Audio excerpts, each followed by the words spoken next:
নমস্কার, আবার একটা আপডেট নিয়ে চলে এসেছি পশ্চিমবঙ্গে এসআইআর সংক্রান্ত যে ভোটার লিস্টে সংশোধন চলছে সেই সংক্রান্ত আপডেটের বিষয়ে। দেখুন, রিসেন্টলি ইলেকশন কমিশন যে 13টা ডকুমেন্টসের কথা বলেছিল তার মধ্যে তো অনেক ক্যাটাগরি রয়েছে। সো আপনাদের ডকুমেন্টসে কোনো স্কারসিটি হবে না। তার মধ্যে একটা ডকুমেন্টস রিসেন্টলি যেটা আপডেট পাওয়া যাচ্ছে, সেখানে ইলেকশন কমিশন বলেছে যে ওবিসি সার্টিফিকেট, আপনারা হয়তো আপনাদের অনেকে ওবিসি সার্টিফিকেট রয়েছে, সেটা আপনারা যদি হিয়ারিংয়ে সাবমিট করেন দেন ইটস ওকে। কিন্তু ইলেকশন কমিশন এখানে জাস্ট একটা কাট অফ ডেট বেঁধে দিয়েছে, সেটা হচ্ছে 2010 মানে 2010 সালের পরে যে সকল ওবিসি কার্ডগুলোকে বানানো হয়েছে সেগুলোকে আপাতত অ্যাকসেপ্ট করছে না। হ্যাঁ, 2010 সালে পরের ওবিসি সার্টিফিকেটকে আপাতত অ্যাকসেপ্ট করছে না বলেই জানিয়ে দিয়েছে। তার মানে 2010 সালের আগের যে সকল ওবিসি সার্টিফিকেটগুলো রয়েছে সেগুলোকে আপাতত অ্যাকসেপ্ট করছে। এটা হচ্ছে ফার্স্ট পয়েন্ট ডকুমেন্ট সংক্রান্ত। আর কি কি রয়েছে, আর যেটা রয়েছে সেটা হচ্ছে, দেখুন, আপনারা আর একটা জিনিস জানতে চেয়েছিলেন যে 13টা ডকুমেন্টসের কথা বলছে সেটা কি ফাইনাল। আমি একটা ভিডিও করেছি, সেটা আমি লিঙ্ক দিয়ে দেবো ডেসক্রিপশনে, আপনারা দেখে নেবেন। আশা করি কোনো দ্বিধাদ্বন্দ্ব থাকবে না। টোটাল 40, আবার বলছি টোটাল 40টা সাব ক্যাটাগরি রয়েছে ডকুমেন্টে কোনো প্রবলেম হবে না এখানে। সেই 40টা ডকুমেন্টের মধ্যে যে কোনোভাবে আপনারা যদি শো করান দ্যাটস এনাফ, কোনো কিছুর প্রয়োজন নেই।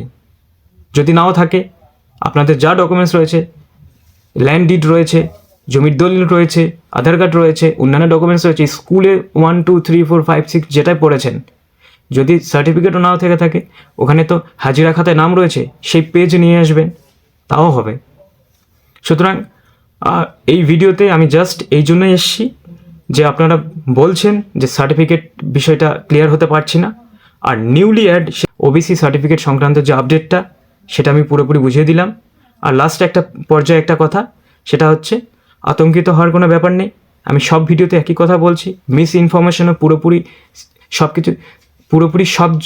সব কিছু সেরে গেছে। সো ওসবের দিকে পা বাড়াবেন না, আপনাদের যা ডকুমেন্টস আছে সেটা নেবেন। আর একটা কথা, যে ভুলভাল যে ইনফরমেশন আপনারা অনেকেই এসআইআরের ফর্মে দিয়েছেন, সেগুলি না দেওয়াটাই ঠিক ছিল। যা সঠিক সেটাই উচিত। এই জন্য আজ আপনাদের হিয়ারিংয়ে ডাকানো হচ্ছে।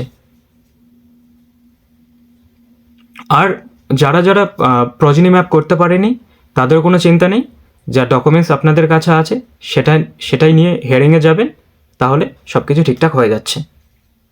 আর বিশেষ করে আমি আমার চ্যানেলে এরকম যে রিসেন্ট আপডেট এবং বুথ লেভেল অফিসার তিনি যে কথাগুলো বলেছেন, মানে কোন ক্ষেত্রে কাদের নাম বাদ গেছে, কেন বাদ গেছে, তাদের যদি কারো স্পেলিংয়ের প্রবলেম থেকে থাকে, নামের বানানের প্রবলেম থেকে থাকে, যদি কারো বয়সজনিত কোনো প্রবলেম থেকে থাকে, এই সকল মাইনর প্রবলেমগুলো কীভাবে ওনারা সলভ করে দিয়েছেন সে সম্পর্কে আমি ভিডিও বানিয়েছি।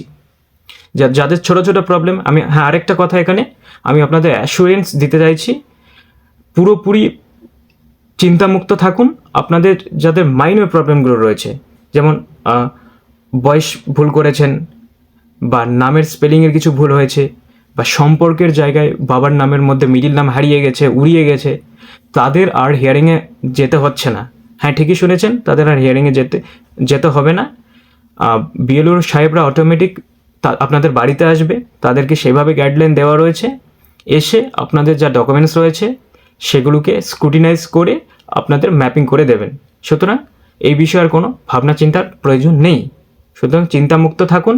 আপনাদের যদি হিয়ারিংয়ের ডেট দিয়ে দেয় সেই দিন যাবেন, আপনাদের কাছে যা ডকুমেন্টস রয়েছে সেটাই শো করাবেন, দ্যাটস এনাফ। সো আজকে আর বাড়াচ্ছি না, এই আপডেটটাই দিতে এসেছিলাম। Thank you very much for watching.